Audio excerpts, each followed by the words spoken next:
أعوذ بالله من الشيطان الرجيم. بسم الله الرحمن الرحيم.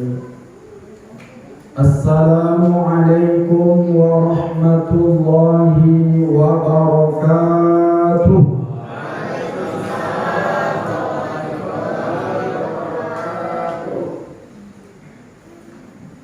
الحمد لله الذي أنزل القرآن في شهر رمضان هدى للناس وبينات من الهدى والفرقان. أشهد أن لا إله إلا الله وحده لا شريك له، وأشهد أن سيدنا ونبينا محمدا عبده ورسوله. اللهم صل وسلم وبارك على سيدنا محمد وعلى آله وصحبه أجمعين. أما بعد. سبحانك لا علم لنا إلا ما علمتنا إنك أنت العليم الحكيم. رب اشرح لي صدري ويسر لي أمري واحلل عقدة من لساني يفقهوا قولي. اللهم ارزقنا فهم النبيين وحفظ المرسلين وإلهام الملائكة المقربين برحمتك يا أرحم الراحمين. قال الله تعالى في القرآن الكريم: أعوذ بالله من الشيطان الرجيم. بسم الله الرحمن الرحيم. شهر رمضان الذي أنزل فيه القرآن هدى للناس وبينات من الهدى والفرقان. Shadaqallahul azim. Sama kita hormati yang kita muliakan Bapak Kepala Desa Aras, Kecamatan Indrapura, Air Putih, Kabupaten Batubara. Alhamdulillah, kami ucapkan terima kasih kepada Bapak Kepala Desa yang sudah mengundang kami jauh-jauh dari Kota Medan. Apalagi tadi kami dihidang buka puasa bersama. Saya makannya banyak Bu, 2 kali. Kenapa? Karena masakan Ibu Kepala Desa enak sekali. Jadi kami ucapkan kepada Bapak dan Ibu Kepala Desa banyak-banyak terima kasih.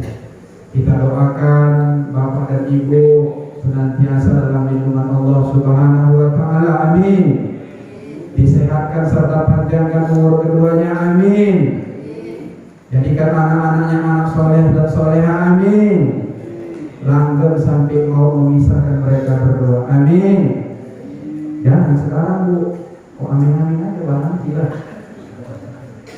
Dan yang paling penting, kalau ada pemilihan kepala desa lagi, Bapak ini terpilih lagi. Amin. Ya Rabbal Alamin. Yang sama kita hormati, yang kita muliakan orang-orang tua kami, ayahanda, ibunda. Yang sama kita hormati, yang kita muliakan para alim ulama, tokoh-tokoh masyarakat, serta anak-anak yang Ustadz sayangi dan Ustadz cintai. Tapi malam hari ini saya heran juga, kemana anak laki-laki, kok anak perempuan aja yang ada. Kemana anak laki-lakinya nih Pak? Yang mercon. Allah, sampai juga mercon yang kemari ya. Kukirain sampai Medan aja. Sampai mercon kemari. Sampai dong, udah ditangkap belum? Oh, Akbar. Tapi nggak apa-apa, karena saya biasanya Pak kalau ceramah, saya perhatikan dulu anak-anak. Kalau ada anak-anak saya suruh masuk. Kadang-kadang kan itu DKM, nggak mau ya anak suruh masuk, saya suruh masuk. Ngapain Ustaz? Dengarkan ceramah saya. Mau orang itu? Maulah, karena saya kasih hadiah. Hadiahnya apa? Nanti waktu saya habis ceramah, saya kasih pertanyaan yang betul jawabannya saya kasih 10.000. Nah, anak Ustaz mau 10.000, yang perempuan pun jadilah. Mau 10.000? Ih, kok nggak mau? Ini uang Ustaz berberkah, bukan kayak mau mama. Mau nak? Ini 3 juga peduli dia ya. Mau beb Ustaz 10.000? Mana ini Ustaz? Ini ada tenang. Mana mungkin Ustaz bohong? Yang penting duduk yang bagus, jangan tidur. Walaupun kali 5 orang ini, nanti anak-anak remaja itu boleh juga. Ya, pasang kuping bagus-bagus, dengarkan tausiah kita selama kurang lebih 1 jam tentang nuzulul Quran. Nanti kalau ada pertanyaan, angkat tangan, maju kemari, jawab pertanyaan Ustaz. Kalau betul langsung cash, Ustaz kasih 10. Ustaz, kami yang orang tua sama mama macam mana? Kasih juga pertanyaan. Oke, limpul saya kasih. Saya ngasih pertanyaannya aja. Pak Kepala Desa nanti ngasih limpulnya. Enak kali saya juga. Malam ini saya tentu jelas nih Pak. Dari Medan kemarin dijemput, entah pulangnya cuma nggak tahu ya kan. Kadang-kadang gitu, mau thank you. Tapi nggak lah, saya yakin kan belum mau. Rezeki bertambah-tambah. Orang berinfak di bulan suci Ramadan ini pasti akan dilipat gandakan Allah Subhanahu wa Ta'ala. Baik, bapak-bapak, ibu-ibu, orang tua kami, jamaah yang dimuliakan Allah Subhanahu wa Ta'ala. Terlebih dahulu saya memperkenalkan diri lah. Tadi agak nyelip sedikit. Pak Kepala Desa menyebutkan nama saya, jadi perlu diluruskan belakang. Karena nanti terkejut pula almarhum biasa dikubur sana. Kapan mau ganti nama nama saya, nama asli saya Mahmud Aziz Harahap SHI. Saya orang Mendiling. Saya tanya tadi sama Pak Kepala Desa, Pak, di desa Aras ini mana yang banyak Pak? Jawa. Makin semangat saya, kenapa? Saya berarti Ustadz Pancasila. Kenapa? Beraneka-aneka macam ragam, bineka tunggal ika, tetap satu jua. Saya datang ke tempat orang Jawa, orang Mendiling. Alhamdulillah diterima dengan baik. Mana tanda saya diterima dengan baik di desa Aras ini?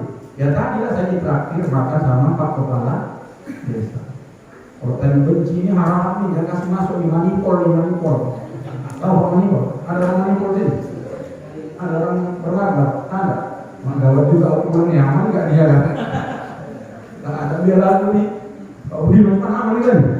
Aman ya.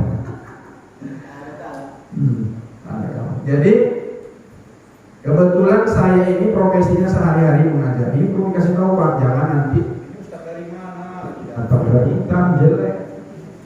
Sosok pernah ceramah di kampung kami. Saya mengajar di Al-Wasliyah, tepatnya di Kota Medan. Madrasah Sanawiyah Mu'alimin. Saya dulu sekolah di situ dan ngajar di situ. Kami satu sekolah dengan Ustaz Abdul Somad. Ustaz Abdul Somad itu abang lebih saya 3 tahun. Saya masuk Mu'alimin, Ustaz Abdul Somad tamat menyambut keahliannya. Dan alhamdulillah yang membanggakan saya, ternyata Ustaz Abdul Somad itu murid langsung almarhum Buya saya. Jadi saya dapat berkah sampai sekarang dari Ustaz, walaupun tidak seperti Abdul Somad. Tapi paling tidak aku datang ke tempat kota kabupaten kelahiran Ustaz Abdul Somad, ya kan? Kan di sini lahiran bukan di Kabupaten Batubara kan? Nah, saya mencari berkahnya saja. Mudah-mudahan kita semua mendapatkan berkah. Amin. Ya Rabbal Alamin. Nah, itu cerita singkat. Bapak-bapak, ibu-ibu, jamaah yang dimuliakan Allah Subhanahu wa Ta'ala. Hari ini kita sudah berada pada tanggal malam 17 Ramadan 1442 Hijriah. Di mana-mana malam hari ini banyak masjid-masjid memperingati peringatan yang disebut dengan nuzulul Quran. Inilah yang mau kita kaji. Lebih kurang nanti jam 10 pas habis lah. Nah, jangan lama-lama. Tadi 2:30 Medan. Kalau nanti jam 12 habis, jangan Pak Budi jam 3 kan sampai rumah. Tadi buka pintu lagi sama istriku. Apalagi kalau nggak buat apa-apa. Assalamualaikum, waalaikumsalam. Siapa? Adi. Buka pintu, kok kosong, tutup balik. Biasanya kan kami ustaz kalau ceramah jauh-jauh, itu kok bontotan. Kadang 3. Di dasar Aras ini saya yakin 10 bontotannya. Yakin saya. Yakin juga kalau nggak payah ya kan. Nah, kita masuk ngaji ya sedikit Pak. Jadi saya bapak-bapak, ibu-ibu, orang tua kami, saya bukan ceramahnya ini, cerita-cerita. Saya tengok orang tua saya yang ngasuhnya. Tak pantas saya ceramah, ya kan Pak? Saya menyampaikan saja cerita-cerita lah kita tentang nuzulul Quran. Nanti kalau ada yang salah-salah, apa yang saya sampaikan ini yang mohon ditegur sebagai anak. Nah, nuzulul Quran ini bahasa Arab, dua kata dalam bahasa Arab. Nuzul artinya turun, Al-Quran kitab suci Al-Quran. Jadi kita malam hari ini memperingati malam turunnya kitab suci kita Al-Quran. Baik, kita mulai dulu dari Al-Quran. Apa itu Al-Quran? Jangan sampai kita sudah hidup di dunia ini selama 70 tahun, 60 tahun, mungkin ada yang sudah 80 tahun, tapi kita nggak tahu apa Al-Quran. Kalau ditanya orang lalu kira-kira, wah Islam. Apa nama kitab sucinya? Wah Al-Quran. Apa itu Al-Quran? Wah apa ya? Banyak nih Pak sekarang umat Islam, dia tahu Al-Quran yang dibacanya itu, tapi kalau ditanya apa itu Al-Quran, saya yakin dan percaya hampir 90% umat Islam dia nggak tahu apa itu Al-Quran. Maka nggak cinta lagi sama Al-Quran kalau dia nggak tahu Al-Quran itu apa. Maka hari ini jangan heran Bu, kalau anak-anak kita di keluarga-keluarga orang Muslim, mereka nggak cinta sama Al-Quran. Kenapa? Ya orang nggak tahu apa Al-Quran. Nah, malam ini inilah yang kita kaji. Malam ini kita kajilah tentang pengertian Al-Quran yang berkaitan dengan nuzulul Quran. Al-Quran ini bahasa Arab. Bahasa Arab itu berasal dari akar kata qara'a yaqra'u Qur'anan au qira'atan. Artinya bacaan. Qur'anan dalam bahasa Arab ilmu nahwu ini bentuknya masdar, tapi maknanya isim maf'ul, artinya dibaca, yang dibaca. Jadi secara bahasa Al-Quran itu adalah sesuatu yang dibaca. Maka hari ini kalau kita punya Al-Quran, Al-Quran itu bisa kita menjadi miliki umat Islam ini kalau dia dibaca. Tapi ini pengertiannya secara bahasa, karena nggak semua yang dibaca itu Al-Quran. Betul kan Bu? Ibu kira-kira tiap hari baca apa? Bapak apa? Tiap hari baca apa? Koran apa Quran? Jujur aja kalau apa-apa. Kalau nongkrong kan ini malah Ramadan, bosannya lipat ganda juga. Jujur Pak, lebih banyak baca Quran apa baca koran? Nah kan nggak jauh.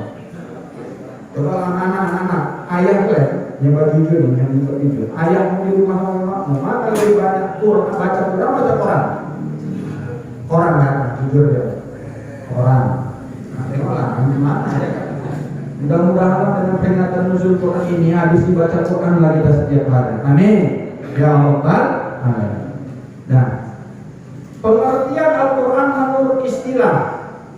Nah, ini penting. Saya mengutip pendapat salah seorang ulama bernama Profesor Dr. Wahbah Zuhaili dalam kitab tafsirnya yang bernama Tafsirul Munir. Ini tafsir limited edition yang terbaru. Beliau menyebutkan definisi Al-Quran ini, diperhatikan masing-masing. Apa yang dimaksud Al-Quran? Beliau menyebutkan Al-Quran huwa, Al-Quran adalah kalamullah al-mu'jizu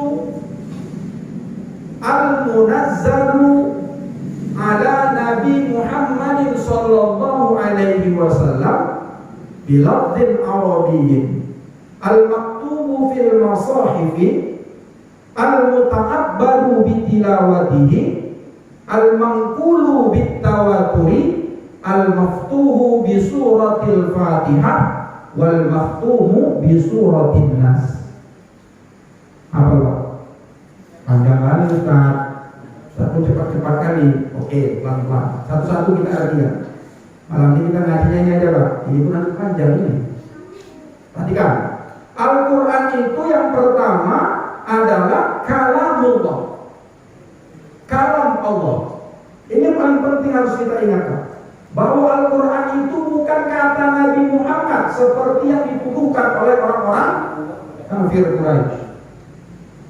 Dalam ilmu tauhid, ini ngaji tauhid sedikit. Mungkin bapak-bapak kan udah sering berarti ilmu, tapi saya kaji sedikit. Dalam ilmu tauhid yang disebut dengan kalam Allah itu terbagi dua. Ada kalam Allah itu yang berada pada zat Allah.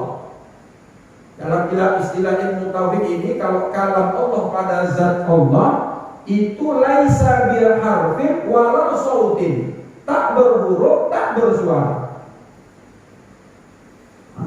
Yang kedua, kalam Allah itu yang diturunkan kepada Nabi Muhammad Sallallahu Alaihi Wasallam serta para nabi dan rasul yang lain yang mempunyai kitab suci. Jadi yang dimaksud Al-Quran yang mau kita kaji ini adalah kalau Al-Quran kalamullah yang nomor dua, kalam Allah yang diturunkan kepada Nabi Muhammad Sallallahu Alaihi Wasallam. Itu kalamullah. Jadi kalau sudah kalam Allah, berarti kalau ada orang baca Al-Quran itu seolah-olah kita sedang bercakap-cakap, berdialog dengan Allah. Kemudian Al-Quran itu kalam Allah al-mu'jiz. Mu'jiz ini artinya mukjizat. Mukjizat ini artinya yang melemahkan. Itu secara bahasa, mukjizat itu artinya yang melemahkan.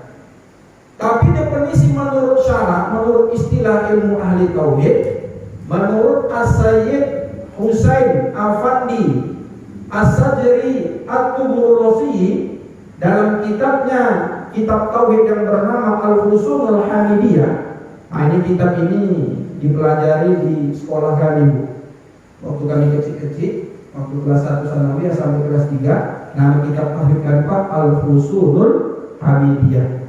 Kalau bapak ibu nanti sering dengar ceramah Ustaz Abdul Somad, pasti dia bilang waktu saya di Mu'alimin kitab tauhidnya itu Al-Fusulul Hamidiyah li muhafazati ala aqaidil islamiyah. Ini bermadzhab Asy'ari al-Maturidi. Kenapa ini saya sampaikan, Pak? Karena sekarang ada kajian tauhid tidak berpaham Al-Asy'ari dan Abu Hasan Al-Maturidi. Sekarang paham tauhidnya itu usul salasah, uluhiyah, rububiyah, asma was sifat. Jadi macam-macam Ustaz. Enggak usah lah. Kita kan orang-orang al-wasiyah. Kita ini kan orang-orang yang dari aku kita itu sifatnya sifat buruk ya Pak Kadir ya. Jadi kalau ada ajaran-ajaran itu, mudah-mudahan nggak sampai lah kembali. Tapi kalau di Medan itu udah luar biasa sekarang. Paham yang tiga nih, yang uluhiyah, rububiyah, asma sifat ini udah berkembang pesat. Kenapa bisa berkembang pesat? Karena korban-korbannya mereka tak tahu ajaran agama mereka dan aku mereka tak punya dasar. Nah, lanjutkan. Mukjizat itu di dalam kitab Al-Fusulul Hamidiyah adalah amrun khariqun lil adati yadhharu ala yadi ar-risalati minallahi ta'ala. Yang disebut dengan mukjizat itu adalah suatu perkara urusan yang keluar dari kebiasaan manusia, yang nampak atas diri orang yang ditunjuki diberikan risalah oleh Allah Subhanahu wa ta'ala. Berarti mukjizat ini hanya dimiliki oleh para nabi dan rasul. Kenapa Al-Quran disebut dengan mukjizat? Melemahkan. Kenapa? Karena di antara semua mukjizat khususnya baginda Rasulullah SAW, menurut para ulama, mukjizat yang paling tinggi dan yang paling agung adalah kitab suci Al-Quranul Karim. Kenapa? Karena Al-Quran, walaupun baginda Rasulullah telah wafat, tapi Al-Quran mukjizat itu masih kita rasakan sekarang. Mukjizat Rasul yang lain itu tidak bisa kita rasakan. Kan banyak mukjizat Rasul, Pak. Apa salah satunya? Apa, Pak? Rasul itu salah satu mukjizatnya, Bu. Kalau ada mata orang jatuh, diambil Rasul mata itu, dimasukkan ke dalam mata orang yang lepas itu, balik seperti biasa. Itu mukjizat Rasul. Rasul Rasul itu kalau jalan itu awan selalu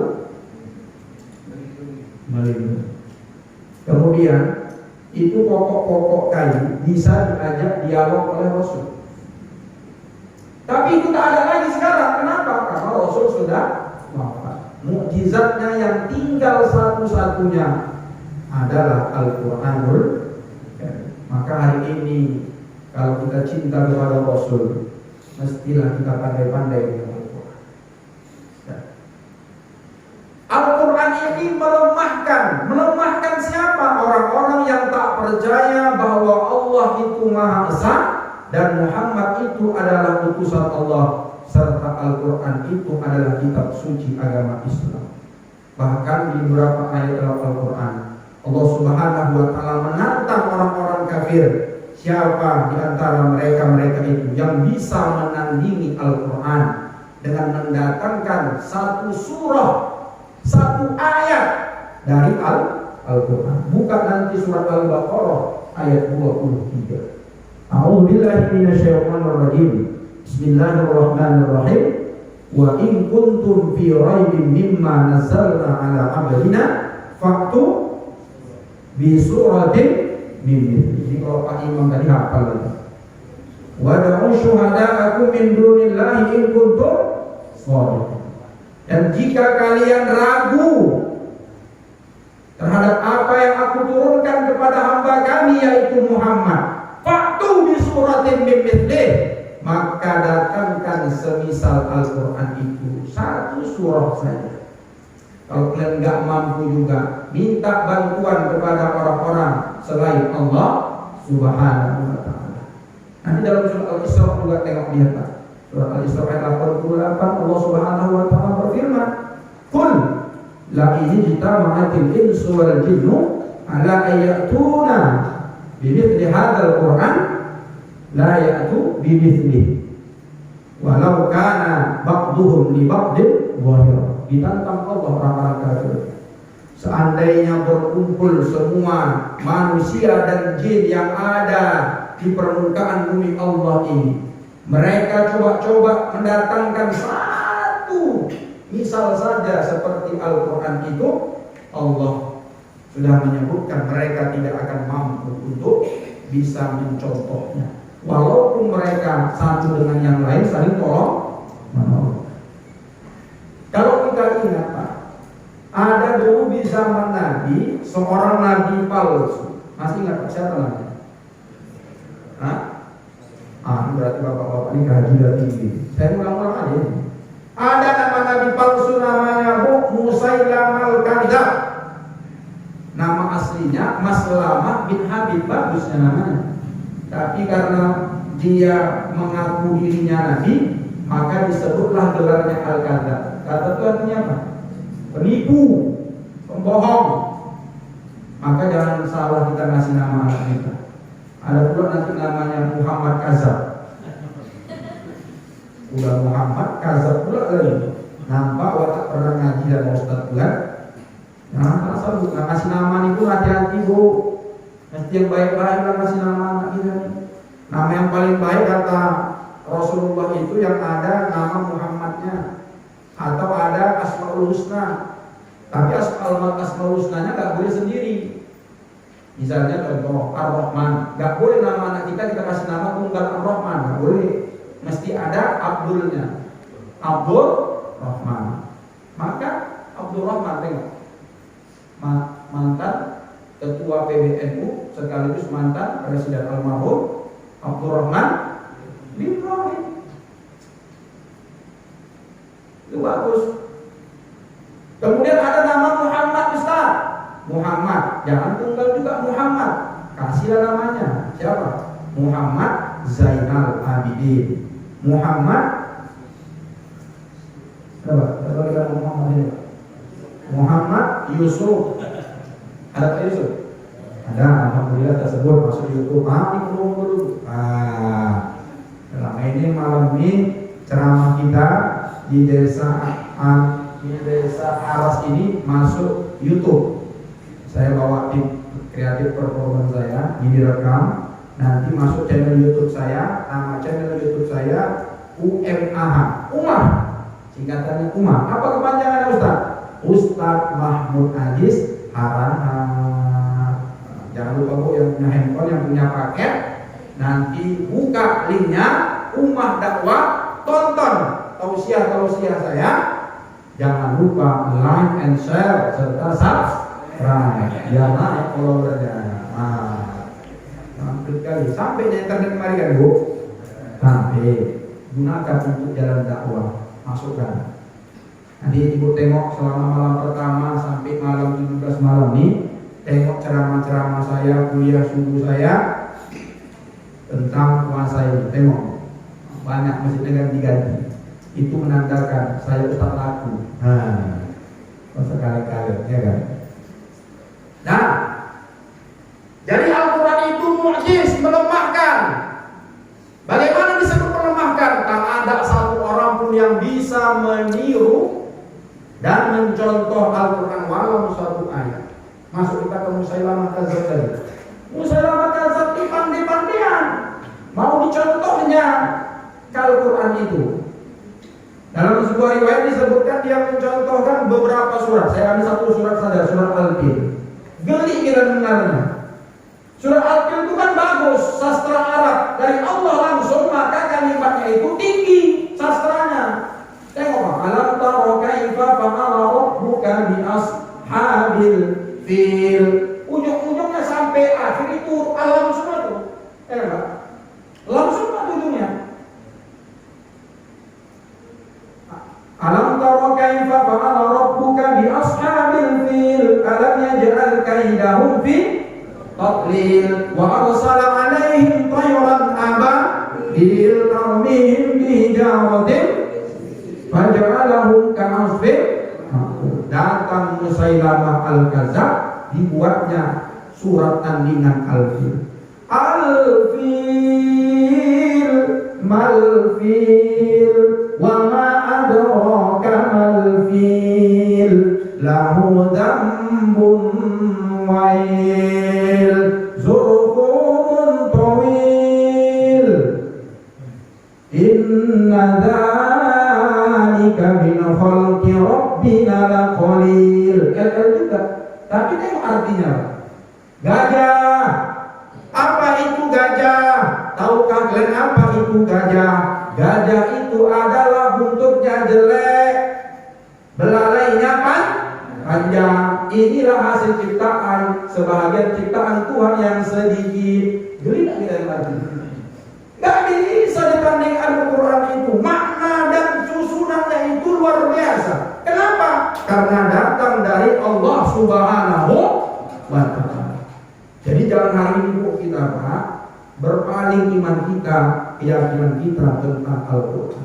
Banyak sekarang umat Islam ragu ya dengan Al-Quran. Ragu kenapa? Karena dia nggak tahu apa itu Al-Quran. Nah, jadi melemahkan Al-Quran itu mukjizat. Kemudian al-munazzalu ala Muhammadin sallallahu alaihi wasallam. Al-munazzalu diturunkan. Jadi nuzul Quran ini diturunkan kepada Nabi Muhammad sallallahu alaihi wasallam. Kapan Al-Quran itu diturunkan kepada Nabi Muhammad? Malam 17. Menurut jumhur ulama, sepakat ulama bahwa malam pertama kali Al-Quran diturunkan secara berangsur-angsur itu terjadi pada malam 17 Ramadan. Ustaz, katanya Al-Quran itu diturunkan pada malam Lailatul Qadar. Inna anzalnahu fi lailatul qadar. Satu lagi surat Al-Dukhan. Inna anzalnahu fi lailatin mubarakah. Sesungguhnya kami menurunkan Al-Quran itu pada malam barokah, pada malam Qadar. Yang dimaksud dengan turun pada malam Lailatul Qadar, Al-Quran itu turun utuh dari Laul Mahfuz ke Baitul Izzah ila sama'id dunia, itu utuh 30 juz seperti yang ada di mushaf itu, itulah turun pada malam Lailatul Qadar. Akan tetapi yang diturunkan pada malam 17 Ramadan adalah berangsur-angsur. Pertama kali turun itulah surat Al-Alaq ayat 1 sampai atau surat Iqra bismi rabbikal ladzi khalaq. Bukan tak tanggung pertama kali nih Pak, Nabi kita Nabi Muhammad sallallahu alaihi wasallam menerima wahyu yang pertama ini. Beliau sebelum diangkat menjadi nabi di usia 40 tahun, itu 3 tahun terakhir itu Rasulullah itu sering bertahanus, berkhalwat ke Gua Hira. Kenapa? Ternyata ini skenario Allah Subhanahu wa taala. Sebelum baginda Rasulullah diangkat betul-betul menjadi seorang nabi dan rasul, Allah ingin Nabi Muhammad itu bebas dari pengaruh-pengaruh orang-orang kafir Quraisy, bebas dari kemusyrikan-kemusyrikan, bebas dari perilaku-perilaku buruk dunia. Ketika beliau itu hendak diangkat menjadi nabi, 3 tahun bolak-balik dari Gua Hira pulang ke rumah ambil bekal. Bekalnya apa? Kurma dengan air, gandum, kurma, air dibawa ke atas. Beberapa hari balik lagi. Dan beliau itu berkhalwat, bertahanus itu di bulan suci Ramadan. Bulan suci Ramadan. Nah, Bu, nggak apa-apa ya Bu? Mari kamu sana. Enggak enak juga kalau belakang orang tua. Tapi kalau saya berdiri itu bangganya Pak. Kenapa? 2-3 rakaat. Berdiri, bilang dia. Aduh, kami di Medan Bu. Alhamdulillah buat saya Pak. Saya Ramadan ini penuh. Itu semua masjid sama musola yang saya masuk itu alhamdulillah 11 rakaat. Kenapa? Bersyukurlah kenapa? Karena 23 sama 11 sama pokoknya. Itu maksudnya bersyukur. Gak laku lagi 23 rakaat di Medan. Kalau ada 23 rakaat di Medan, ke Masjid Unipal. Tahu berapa jamaahnya? Imam, Bilal, ketua BKN sama bendahara. Iya, tes lagi di Medan. Kata saya Bapak, saya bukan ngomong. Saya tanya sama Pak, berapa rakaat? 23. Ustaz jadi imamnya, gak salah Pak, saya bilang. Nanti saya kerja ceramah lagi, saya bilang, oh makanya tadi tak dari saya bisa memanggil saya. Nah, bagaimana dari Bu? Pak, sampai mana Pak? Lupa ya. Sampai diturunkan kepada Nabi Muhammad. Berkhalwatlah Nabi Muhammad itu 3 tahun lagi. Nah, puncaknya setelah 3 tahun di usia Nabi ke-40 tahun itu, Rasulullah Shallallahu Alaihi Wasallam didatangi malaikat Jibril alaihissalam. Ketika itu Rasulullah sedang berada di Gua Hira. Ibu-ibu udah naik haji? Ada naik haji nggak? Udah pernah ke Gua Hira? Mudah-mudahan malam yang ikut nuzul Quran segera dipanggil Allah untuk bisa naik haji. Amin ya Rabbal alamin. Ucapannya amin ya Pak. Corona juga nggak ada orang yang haji. Dan jadi Gua Hira itu pas-pasan itu Pak. Kata mereka yang sudah pernah naik haji, kawan-kawan saya itu dia bilang Ustaz itu pas-pasan aja satu orang katanya. Datanglah malaikat Jibril dipeluk Nabi Muhammad. Iqra, dilepaskan. Apa kata Rasul? Ma'ana biqari. Aku nggak bisa baca malaikat Jibril. Karena orang Arab dulu Pak, itu mayoritas hampir 50% ke atas itu mereka umi, nggak bisa nulis, nggak bisa baca. Yang bagus itu hafalannya, termasuklah Rasulullah. Dipeluk lagi, Iqra, baca. Dilepaskan lagi. Ma'ana biqari. Sampai getar nih Pak. Karena Rasulullah itu melihat wujud asli malaikat Jibril alaihissalam. Malaikat Jibril itu dalam sebuah riwayat 600 ayatnya. 600 ayat Jibril itu Pak. Gimana tuh besarnya? Awak kalau dipeluk sama pemain UFC apa namanya? Habib Mubarak tadi dipeluk ya gak udah. Rasanya udah merem-merem pada awak. Jibril 600 ayatnya Pak.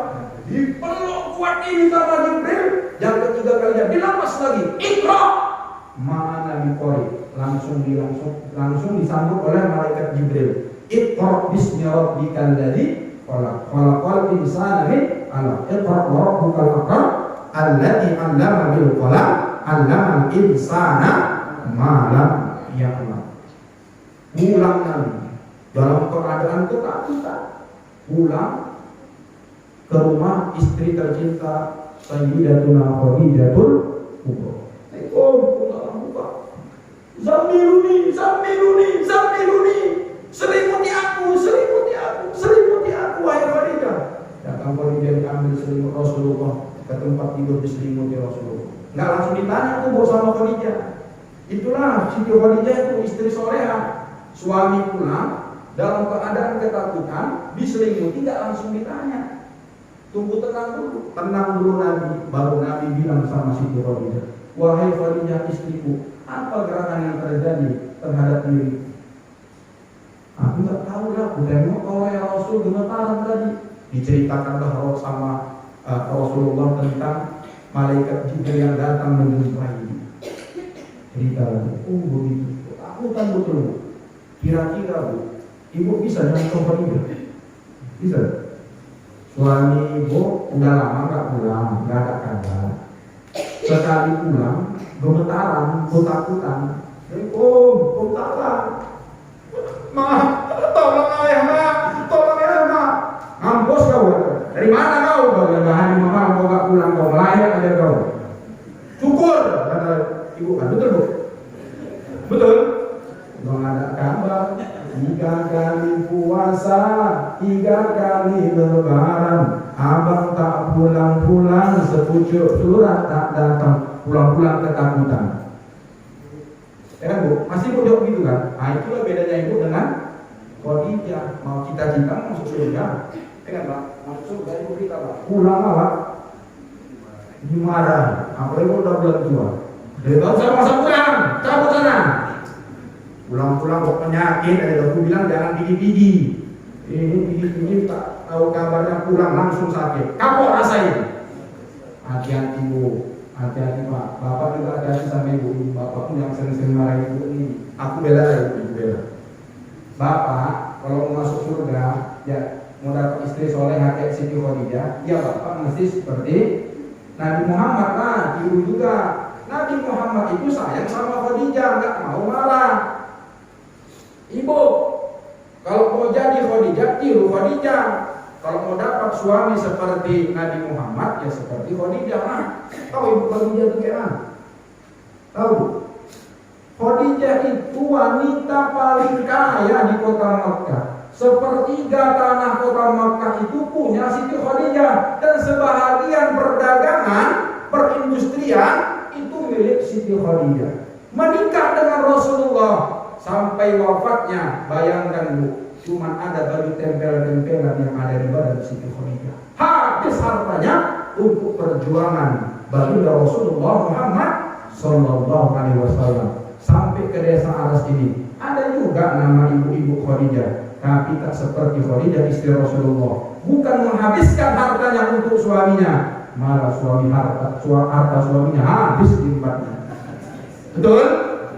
Ibu betul kata apa? Betul, janganlah Bu.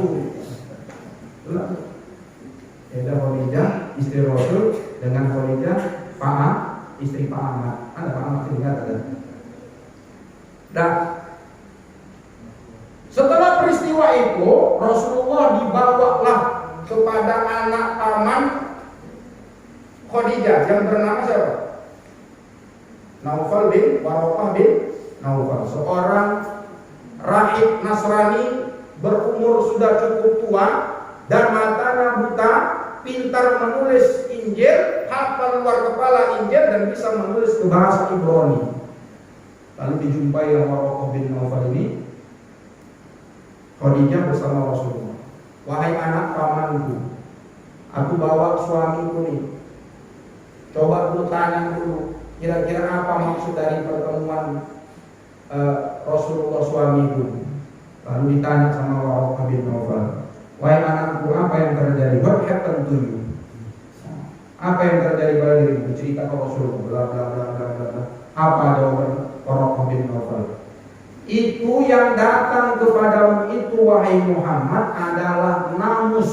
Namus itu siapa? Malaikat Jibril yang pernah datang membawa wahyu kepada Nabi Musa alaihissalam. Demi Tuhan, seandainya aku masih muda, seandainya aku masih kuat, seandainya aku masih hidup, ketika kau nanti diangkat menjadi Rasul, maka akan aku lihatlah engkau akan diusir oleh kaummu dari kota Makkah ini. Lalu kata Rasulullah, betulnya itu wahai anak pamanku, aku akan diusir oleh kaumku. Iya, seandainya aku masih hidup ketika itu, maka aku akan menolong dan membelamu. Tapi alangkah tidak sampai hajat dari para Waraqah bin Nawfal, sebelum Rasulullah resmi diangkat menjadi Rasul, wafatlah Waraqah bin Nawfal. Itu cerita tentang nuzulul Quran. Dan al-munazzalu ala Muhammadin sallallahu alaihi wasallam bilafzin arabiyyin. Al-Quran itu bahasa Arab. Bahasa Arab tuh. Jangan ditanya kenapa Al-Quran itu bahasa Arab. Jangan ditanya sama saya, karena saya bukan orang Arab. Saya orang Mandiling. Soal duluan saya tahu, sekilo, 4 kilo, 5 kilo saya tahu. Sisi dulu itu papan 5, 6 atau orang Jawa ya. Nanti ngerti orang Jawa, ngerti itu.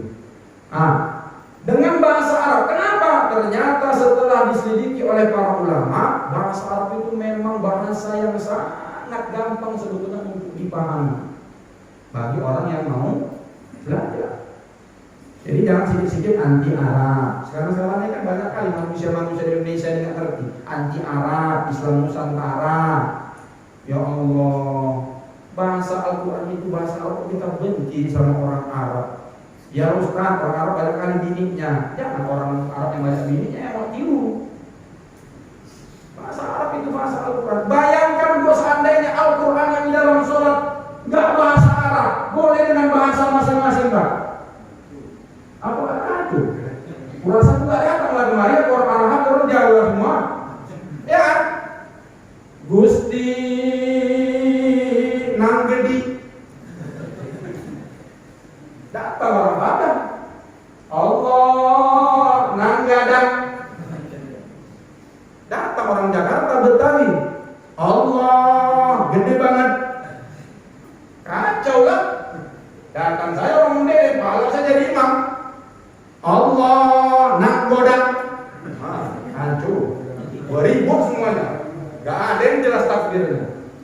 Masing-masing lah bahasanya, bahasa daerah masing-masing. Maka bahasa Arab ini sebetulnya bahasa pemersatu umat Islam. Melalui apa? Al-Quran. Bu Al-Quran itu bu tinggi kan sastranya. Bilangkan jauh dengan dekat itu banyak. Ada untuk dekat laki-laki. Hadihi ini dekat untuk perempuan. Tilka itu untuk jauh perempuan. Dalika jauh untuk laki-laki. Ulaika mereka untuk laki-laki. Ulahuna mereka perempuan untuk perempuan. Banyak kali bahasa Arab ini. Jadi tertandingi bahasa Arab ini. Kalau bahasa Indonesia kesana aja. Mana ada untuk kesana laki-laki, kesani perempuan.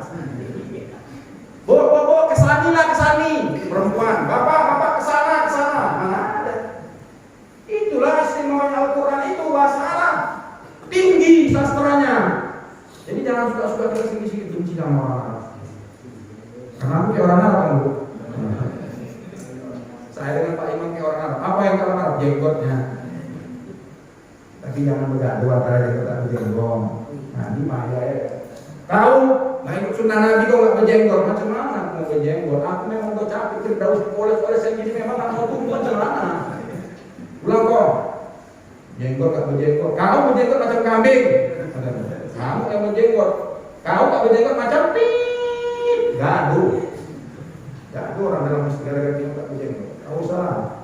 Yang berjenggot syukuri berarti dapat sunnah. Yang nggak berjenggot jangan pula beli Firdaus saja habis beli Firdaus. Ya memang ada tumbuhan Allah. Karena orang Indonesia ini memang karakter tak berjenggot. Ya kan? Orang Arab berjenggot. Dan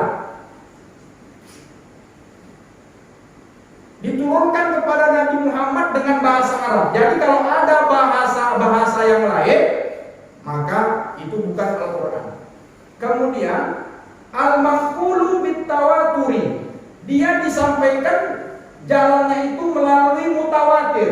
Mutawatir ini disampaikan oleh orang banyak, mulai dari Nabi, turun ke sahabat, turun kepada tabi'in, turun kepada tabi'in. Itu kan tahu mutawatir Pak, banyak. Sehingga Al-Quran itu memang betul-betul ada. Kenapa? Karena orang banyak sudah menyampaikannya. Kan gak mungkin Pak orang satu komplotan dari Nabi sampai tabi-tabi itu bersekongkol untuk bohong. Nggak mungkin. Namanya jalur mutawatir.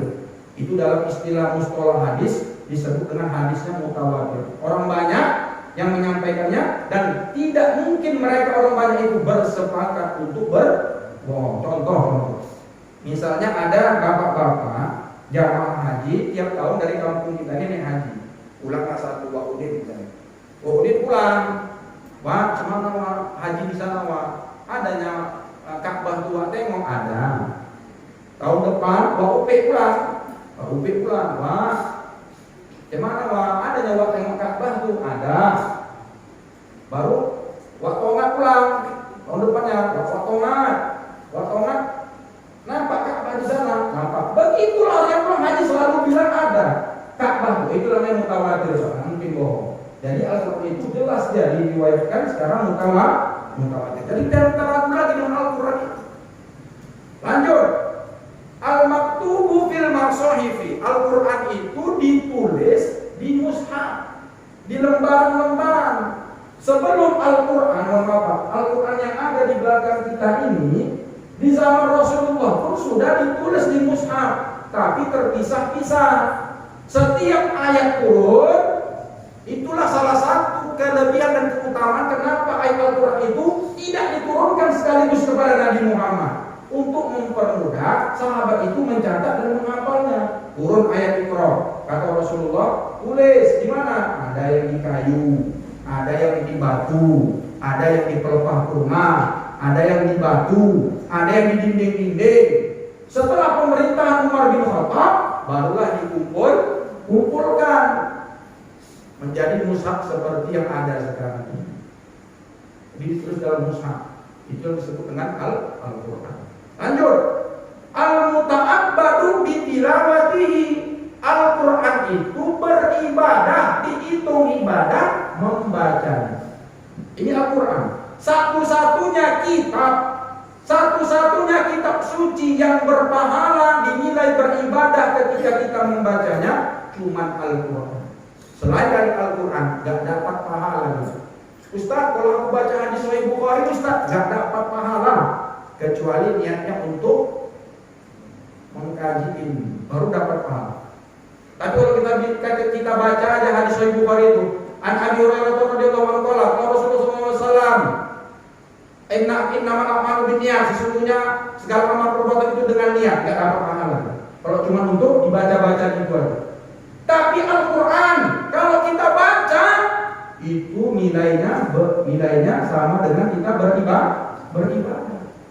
Kan kita udah dengar ini Pak, Bu, hadis yang sudah masyhur terdengar, barang siapa yang membaca satu dari Al-Quran itu, alif lam mim itu tidak dihitung satu huruf, tapi 3 huruf. Setiap satu huruf itu dibalas satu kebaikan, dan satu kebaikan itu dihitung 10 pahala.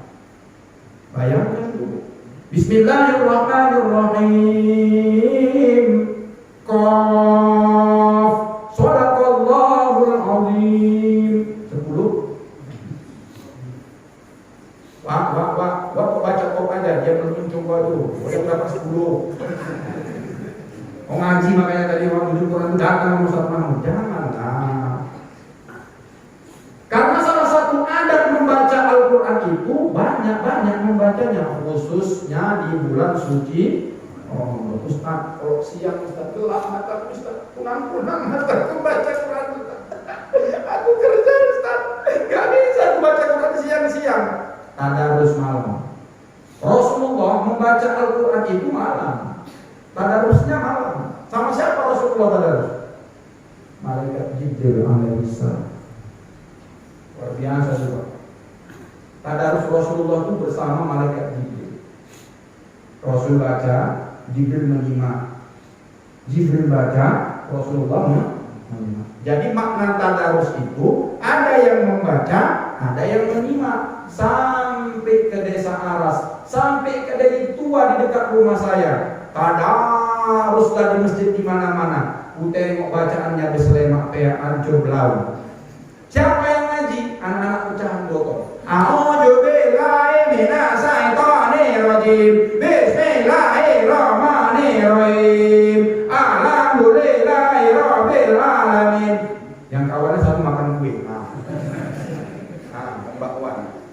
Nggak ada satupun yang menyimak.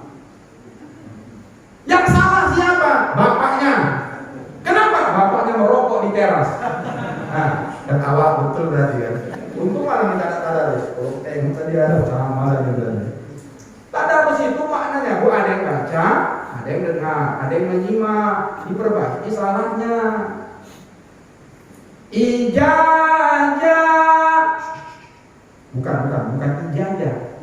Dah. Utat ini pun, aku ompong. Mana bilang begitu tak ada. Udah, kalau udah ompong yang bagus. Iza, lidahnya tuh di tengah-tengah gigi ya. Iza, baru iza, ulang. Ijazah. Lagi. Ijazah. Ini memanglah kau. Kenapa kau gak betul-betul baca Quran? Dulu ngaji kayak gitu, betul loh. Saya dulu ngaji dengan almarhum buya saya, face to face. Ibu tengok tadi, waktu Isa, bagus gak baca di mana? Bagus gak? Siapa orangnya? Mana orangnya? Yang mana? Karena kami ngajinya dulu alif-alif, Pak. Ada TA, bawah I, A depan U. Itu yang ngeja itu berarti sama sebenarnya itu. Sekarang nggak bisa lagi. Metodenya metode Iqra. Nggak tahu dia 29 huruf hijaiyah itu. Mana tahu dia anak-anak sekarang ini huruf apa? Alif nggak bisa. Huruf apa? A. Ya kan? Kalau dulu kan enak kali.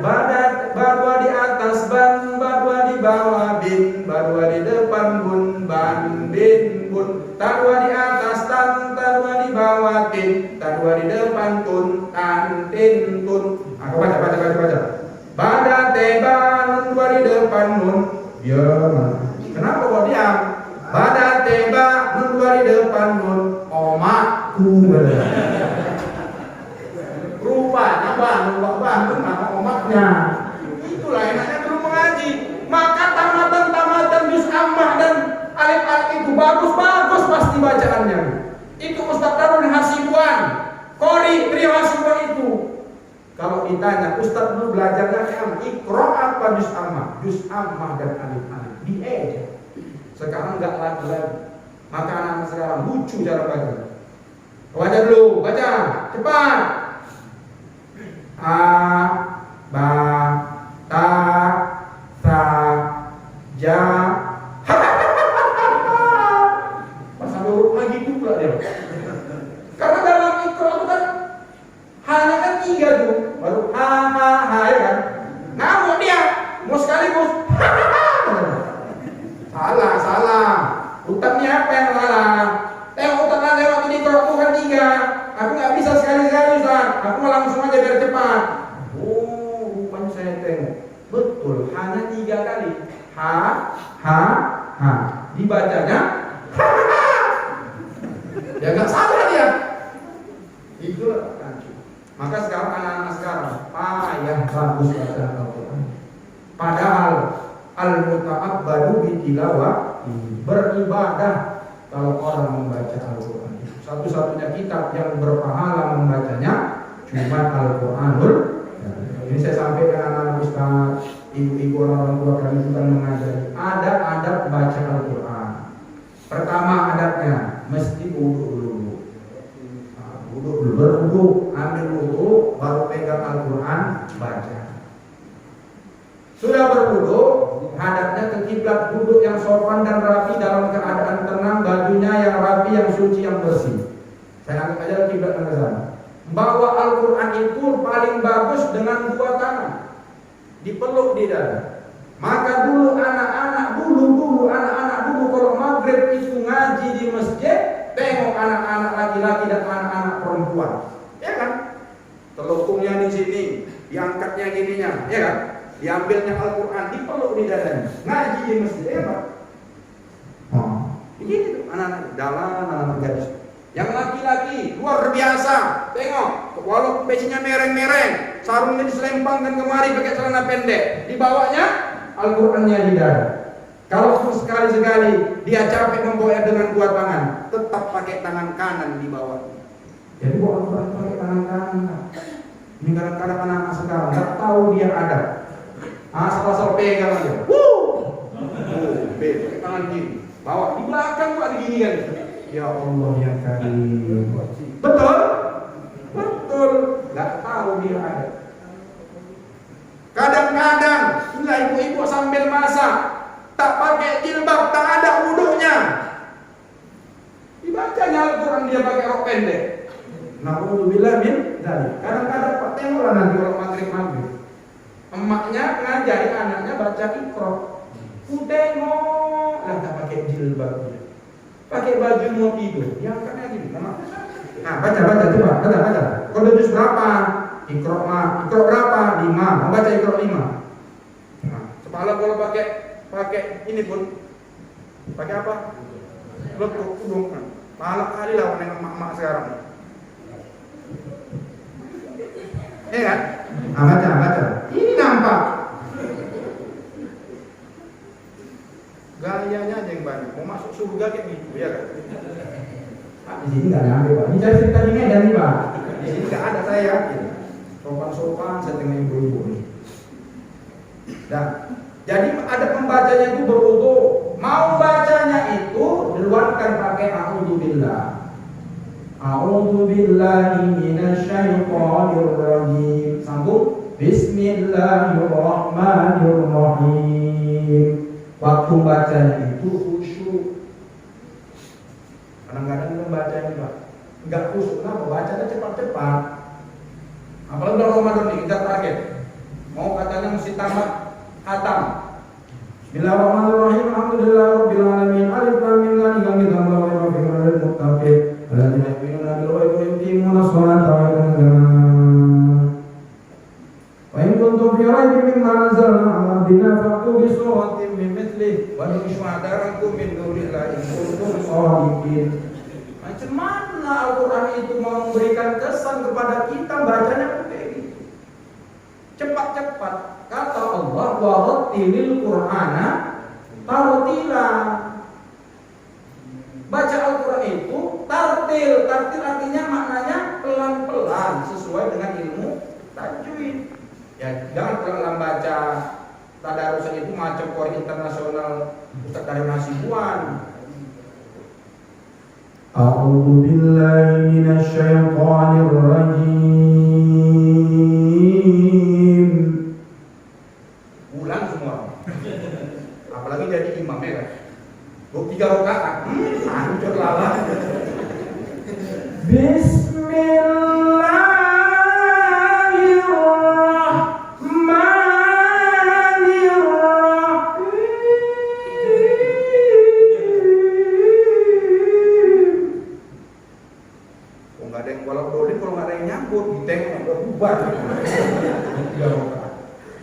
Kami di Medan nih Pak, kalau untuk 3 rakaat memang luar biasa. Ujian imam-imam Allah Akbar. Cepat awak buat, atau turunkan sinyal, nenek turunkan sinyal. Cepat-cepat awak buat. Bismillahirrahmanirrahim. Alhamdulillahirabbil alamin. Arrahmanirrahim. Maliki yaumiddin. Ghairil maghdubi 'alaihim waladdallin. Allahu Akbar. Sami Allahu liman hamidah. Kalau kayak bapak-bapak ini semua makmum di belakang, apa enggak menggondok dalam hatinya? Oh.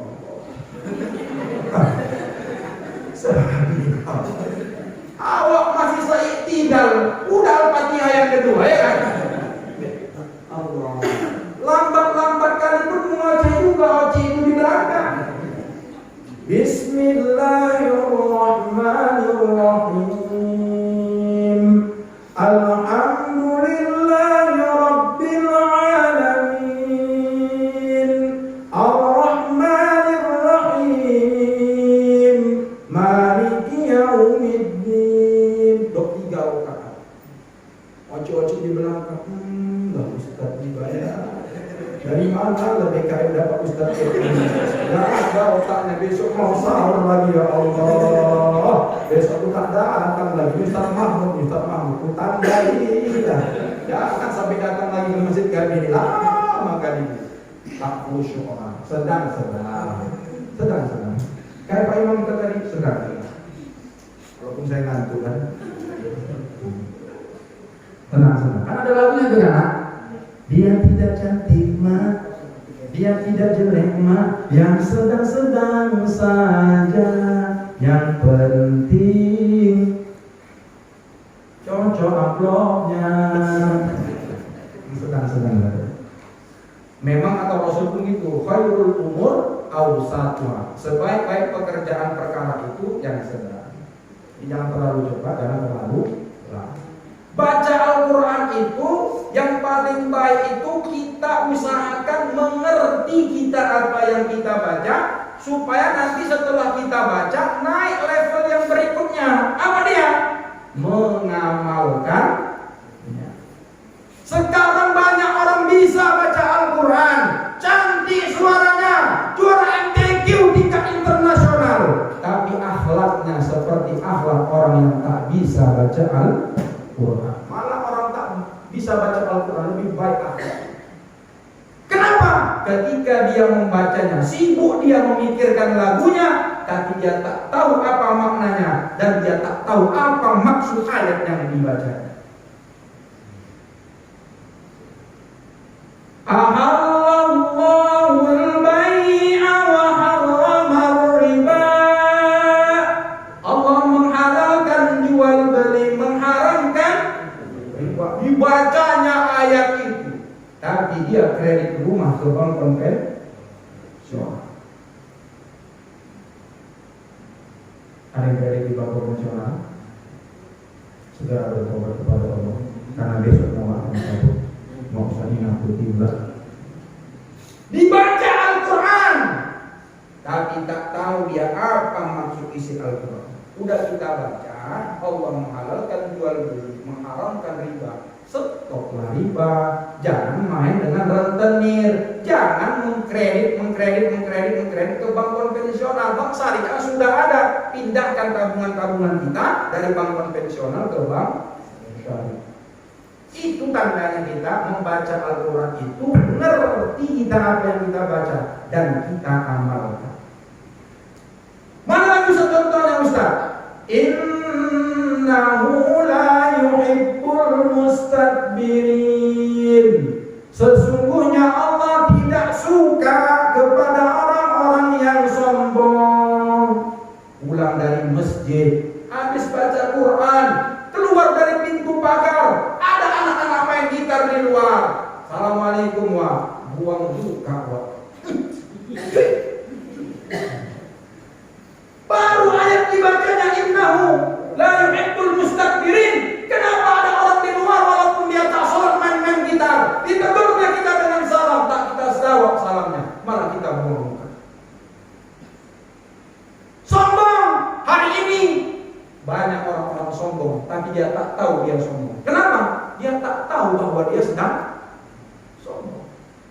Ini terakhir Pak Butuh. Jadi saya mau kasih tahu, ini penyakit manusia yang paling banyak sekarang ini, sombong. Jadi kalau ada yang kena, mohon maaf. Banyak yang kalau ceramahnya bisa tak bimbang, nggak apa-apa. Iya. Kata Syekh Muhammad Jamaluddin Al-Qasimi Ad-Dimashqi dalam kitabnya Mau'izatul Mu'minin min Ihya'i Ulumuddin, ada 7 perkara, faktor-faktor sehingga orang bisa terjerumus pada sifat sombong. Inilah gunanya kita Pak, setelah mengaji membaca Al-Quran, dijelaskan Al-Quran itu menurut penjelasan ulama. Al-Quran tidak bisa dipahami cuman dengan membacanya dan pakai akal-akalan kita. Contoh, di Medan sekarang ada pengajian tafsir Quran, duduk 7 orang, dibacanya Al-Quran. Misalnya dia baca wa may yuqashuha nafsihi fa ulaika humul muflihun. Barang siapa yang dipelihara dari sifat syuh, maka sesungguhnya mereka termasuk orang-orang yang beruntung. Menurut Bapak, apa maksud ayat Al-Quran ini? Oh, menurut saya ini. Bapak, menurut saya ini. Bapak, menurut saya ini. Bapak, saya gini, bapak saya gini. Batil pengajian. Kenapa? Yang boleh mentafsirkan Al-Quran itu adalah ulama-ulama yang berkompeten. Itulah gunanya kita membaca tafsir-tafsir yang sudah muktabar, yang disusun oleh para ulama-ulama kita. Banyak tafsir-tafsir kita. Ibnu Katsir, Jalalain, As-Sawi, Al-Qurtubi, Al-Munir. Itu yang bisa menjelaskan isi kandungan Al-Quran, bukan kita dewe-dewe. Kata Rasulullah dalam sebuah hadis, "Man fassara al-Qur'ana bi ra'yihi falyatabawwa maq'adahu 'alan nar." Barang siapa yang menafsirkan Al-Quran cuma berdasarkan karena terka-terkaannya di akal-akalnya saja tanpa mengikuti para ulama, maka sesungguhnya dia sedang menyiapkan tempat duduknya di dalam api neraka. Di Medan Bu banyak kali Bu, di sini nggak ada. Makanya gunanya memaaf, bukan ngajari. Masjid kita ini saya tengok cantik, luar biasa. Tengok orangnya. Tapi mohon maaf, setelah dibangun cantik, dimakmurkan masjid kita ini, hidupkan pengajian-pengajian. Nggak mesti ngundang Ustaz dari Medan, Ustaz Mahmud acara SHI Bola kena malam, kita perlu diundang jauh-jauh. Masih banyak Ustaz di Kabupaten Batubara ini. Buka ngaji tauhid, buka ngaji tafsir, buka ngaji hadis, buka ngaji fikih, buka ngaji tasawuf. Semuanya mesti ada di masjid kita ini, supaya kita umat Islam yang ada di desa Aras ini mempunyai pengetahuan yang berdasarkan Al-Quran yang dijelaskan oleh para ulama-ulama, supaya kampung kita ini menjadi kampung yang baldatun thayyibatun walaupun Al-Quran lah kuncinya. Di peringatan nuzul Quran ini, mari sama-sama kita mengaji, membaca Al-Quran, serta Al-Quran itu dipelajari, ditadabburi, dipelajari untuk bisa kita amalkan. Penyebab orang sombong pertama karena faktor ilmu.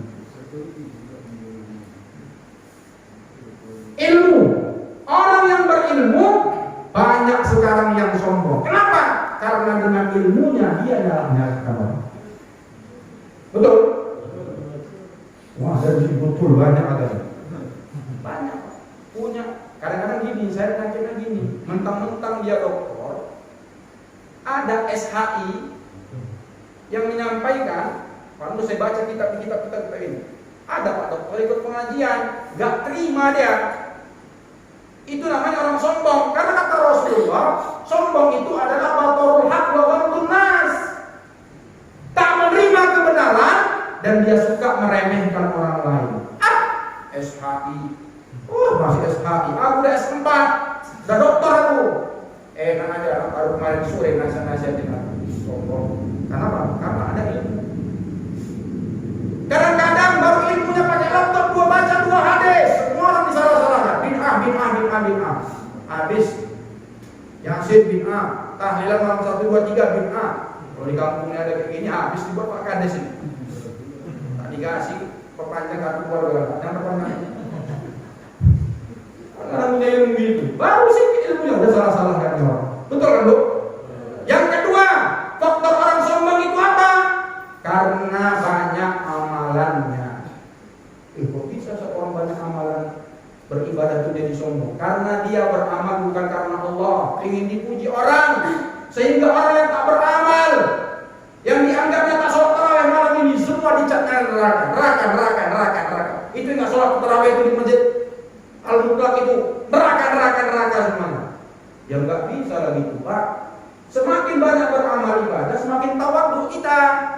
Doakan, ajak orang-orang yang belum sholat itu jadi sholat, bukan di neraka. Bayangkan Pak, yang jual-jualan malam itu kan jual mie Aceh, sate, kan nggak sholat kemarin jadi nafkah, itu neraka. Padahal dia malam pulang sholat. Betul loh? Ini kadang-kadang semua di neraka. Mentang-mentang dia zikir di masjid tiap hari, baca Quran tiap hari, sholat 5 waktu tiap hari, tapi mulutnya selalu neraka. Gak ada orang yang masuk surga kecuali dia. Emang surga itu nyembah bapak moyang ini. Jadi gitu Pak, semakin kita banyak ibadah kita, semakin tawadhu kita. Bagaimana cara tawadhunya? Orang yang gak sholat kita aja, ayo sholat masjid. Muka neraka. Muka kok muka neraka, muka Allah lain neraka. Nah, yang ketiga, penyebab orang sombong itu adalah karena dia cantik, ganteng. Orang cantik biasa sombong juga ya kan. Yang payah udah jelek, kayak tonggek sombong itu dia. Kayak saya misalnya, jadi kan ukurannya jelek, makanya saya nggak sombong ya kan. Kalau saya ganteng di Aldebaran ya jumpa lagi saya kan. Main saya Trans TV RCTI aja lah. Kemudian apa lagi yang menyebabkan orang sombong? Kaya, banyak harta. Oh, inilah orang yang paling banyak yang sombong, orang kaya, yang punya jabatan. Pak Kades nggak masuk. Orang kaya, ya Allah. Belum pernah kujumpai orang kaya. Assalamualaikum Ustaz. Mau naik mobil ya? Mau kemana Ustaz? Ceramah. Mana keretanya? Bocor. Oh di sana Ustaz, tukang tempel bang. Dalam hatiku kalau tak tahu lah, aku tahu kalau di sana ada tempel bang. Maksudnya dari bonceng lagu. Ngomong kali dia. Orang kaya. Orang kaya. Kadang-kadang ngomongnya di kantong. Itu ciri-ciri orang kaya sombong tuh. Ngomong tangannya di kantong. Matanya nggak lewat dia. Orang miskin. Ayo orang marah. Miskin. Ada tuh bang. Satu lagi sifat orang sombong, orang kaya itu nunjuk orang. Masjidnya aku masjid nih. Gak ada yang lain. Kalau ada aku nggak ada masjid nih. Walaupun memang bapak yang bangun pakai uang bapak, tak perlulah bapak nunjuk. Seharusnya orang kaya itu tawadu, jumpai BKM. Mana yang kurang pak? Oh ini belum pakai orderan pak, mana ya? Ambil dengan orderan berapa? 2,5 juta. Oke, nanti malam rumah ya. Tak perlu tunjuk. Asing nggak ada. Apa belum ada pak PKM cepat? Malah orang kaya deh. Itu caranya. Jadi orang kaya itu sebetulnya jangan sombong. Kalau orang kaya nggak sombong, selamat dari orang-orang. Nah, udah berapa tadi nak? Itu nanti pertanyaannya. Gak siap sih jawab cakap ya. Betul tahun di Pak. Cuma habis kajian kita. Memang kok bicara Al-Quran itu nggak bisa satu malam.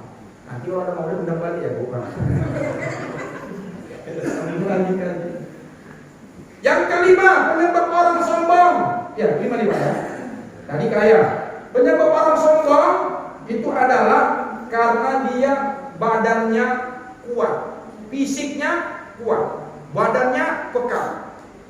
Yang lah preman-preman dia kan, banyak tatunya kuat. Mata kau, bijak berarti. Ya kan? Semua mau bijak-bijak. Kenapa? Karena badannya kekal, tiap kali naik. Itu maka orang sombong. Jadi kan nggak ada siapa. Yang bulu tangkis banyak bisa ada main bola. Nah, kemudian yang keenam, penyebab orang sombong karena banyak pengikutnya. Oh, aku ini ketua organisasi kepemudaan, banyak pengikut. Asal dia pergi kemana-mana, 5 kanan kiri pengawal. Oh, jalannya tempat aja. Tuan, mana ketua? Nanti, ya kan? Mana ketua? Mana ketua? Cair ketua. Kalau cair, cair aja. Semua dicair-cairkan. Sombong, banyak orang sombong. Ustaz, banyak followernya, bisa sombong. Nah, maksud saya lah, saya 23. Berapa? Naik 26. Mau naik 26, alhamdulillah. Ada naik berarti tadi ya. Sampai tadi sore 23, ini udah 26 ya kan? Nah, jangan lupa Pak, tekan 1. Nah.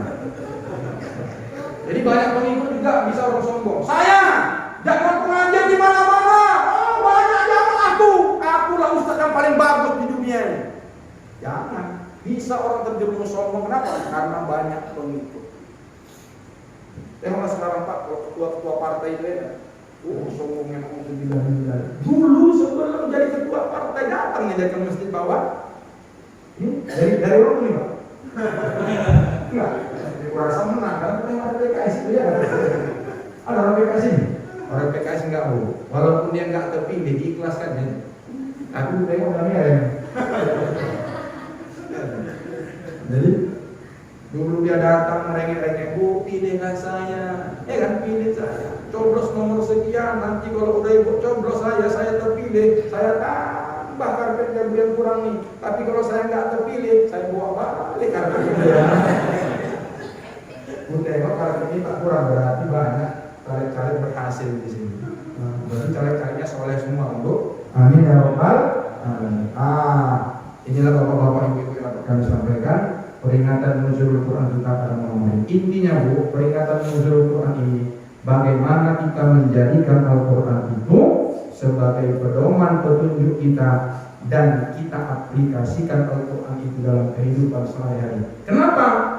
Karena Rasulullah SAW melalui istrinya Siti Aisyah radhiyallahu anha menyebutkan bahwa akhlak Rasulullah itu adalah Al-Quran. Karena khuluquhul Quran.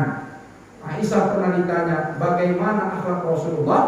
Kata Aisyah, akhlak suamiku adalah Al-Quran. Jadi kalau kita mau mencontoh Al-Quran dalam kehidupan sehari-hari, Al-Quran berjalan itu adalah baginda Rasulullah SAW. Kita pelajarilah bagaimana sunnah-sunnah baginda Rasulullah SAW. Mudah-mudahan yang saya sampaikan pada malam hari ini bermanfaat kepada kita semua, sehingga peringatan ini tidak menjadi peringatan nuzul Quran yang sia-sia.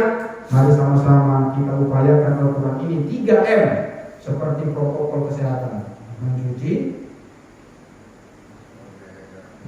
tangan, apalagi Pak? Menjaga jarak, memakai masker. Tapi untuk Al-Quran, pertama 3M. M yang pertama mengimani, menjaga, memelihara Al-Quran. Kedua, membaca Al-Quran. Dan yang ketiga, mengamalkan Al-Quran. Apa yang hari ini sudah kita tahu dari Al-Quran, segera diamalkan, jangan sia-siakan. Kenapa? Banyak orang dilaknat oleh Al-Quran karena dia cuma pandai membacanya, tapi dia tak mau mengamalkannya. Inilah perkara yang disampaikan, mudah-mudahan bermanfaat. Kepada Allah Subhanahu wa Ta'ala saya mohon ampun, kepada bapak-bapak, ibu-ibu, orang tua kami, ayah dan bunda, saya mohon dimaafkan. Oh, masih ada 5 menit lagi, 10.000 belum sekeluarga. Jawab pertanyaan Ustaz ya. 20 lah. Tulis sekali aja nih. Ini anak-anak, menantu, anak gadis lah, mengaji. Coba sebutkan definisi Al-Quran. Mari. Bahasa Indonesia aja, kalau bahasa Arab ayahnya itu nggak hafal nih. Bahasa Indonesia aja. Cuma aku yang hafal di sini.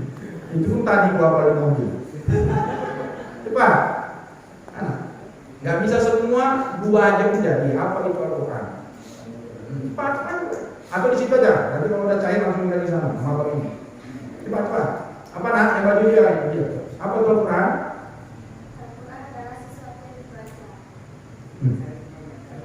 Ya itu menurut bahasa, saya nggak menurut bahasa. Oke, dibaca. Terus minimal 3 lah unsur-unsur Quran itu.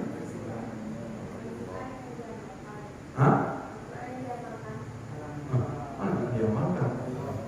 Definisi Al-Quran tadi kan panjang kan? Ini sama bapak tuh tadi. 1, kalau Allah. 2, mukjizat. 3, diturunkan dengan bahasa. Ini saya yang jawab, tidak pasti balik. Nggak ada hadilah. Nah, pertanyaan yang gampang aja, pertanyaan yang gampang. Coba sebutkan secara singkat aja. Al-Quran itu diturunkan kepada Nabi Muhammad. Kayak mana? Secara singkat aja. Coba, yang lain lah. Ayo, ini apa nak? Ya Allah, dia punya ceramah capek-capek apa yang ada? Ini kau? Ya Allah, nggak tahu juga. Remaja, yang nyediakan kue tadi cepat. Kan lumayan, habis nyediakan kue dapat 20. Ini, yang nggak tahu. Singkat aja ceritakan, sedikit aja. Ini cepat, saya suka sampai sini. Kata apa?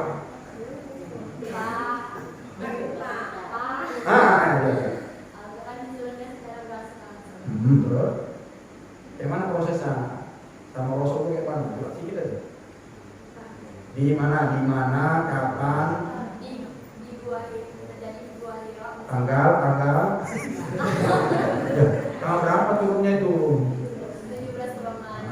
Terus di Dia didatangi siapa? Diapain dia? Diapain dia? Dipeluk terus disuruh ngapain? Makasih Bang. Segar ya. Baik. Jangan lupa yang penting nanti buka rumah dakwah, like and share selesai. Itulah bayaran 20.000.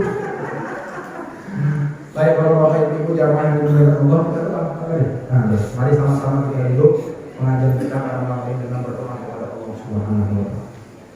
Bismillahirrahmanirrahim. Alhamdulillahirabbil alamin. Wassalatu wassalamu ala asyrafil anbiya'i wal mursalin wa ala alihi wa sahbihi ajma'in. Allahumma ij'al jam'ana hadha jam'an marhuma wa tafarruqana min ba'dihi tafarruqan ma'suma wahdina siratan mustaqima. Allahumma akhtim lana bihusnil khatimah wa la takhtim alaina bisu'il khatimah waj'alil akhirah kalamina 'inda intihai ajalina qawla la ilaha illallah Muhammadur Rasulullah sallallahu alaihi wasallam. Allahumma ij'alna wa ahlana wa auladana min ahlil Qur'an waj'alna wa ahlana wa auladana min huffazil Qur'an waj'alna wa ahlana wa auladana min ibadikas salihin. Rabbana atina fid dunya hasanah wa fil akhirati hasanatan wa qina adzabannar. Wa sallallahu ala sayyidina Muhammad wa ala alihi wa sahbihi ajma'in. Subhana rabbika rabbil izzati amma yasifun wa salamun alal mursalin walhamdulillahi rabbil alamin. Taqabbalallahu minkum minna wa minkum taqabbal ya karim. Billahi taufiq wal hidayah. Wassalamualaikum warahmatullahi wabarakatuh.